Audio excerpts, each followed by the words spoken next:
দেখো এখানে সোডিয়ামের কিছু আকরিক আছে, যেটা হচ্ছে Chile saltpetre, trona, borax, common salt. ক্যালসিয়ামের কিছু আকরিক, যেমন তার মধ্যে উল্লেখযোগ্য হচ্ছে dolomite, calcite, gypsum, fluorspar, asbestos.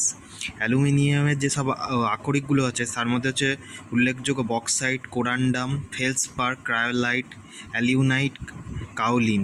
পটাশিয়ামের আকরিক হচ্ছে নাইট্রেট, যেটাকে সল্ট পিটার বলে, আর কার্নালাইট। ম্যাগনেসিয়ামের হচ্ছে আকরিক কী কী? Magnesite, dolomite, Epsom salt, kieserite, carnallite. স্ট্রোটিয়ামের এসআরে হচ্ছে স্ট্রন্টিয়ানাইট, সাইলেন্সাইট। কপারের হচ্ছে আকরিক যেগুলো, সেটা হচ্ছে cuprite, copper glance, copper pyrites. সিলভারের আকরিক হচ্ছে রিউবি সিলভার, হর্ন সিলভার।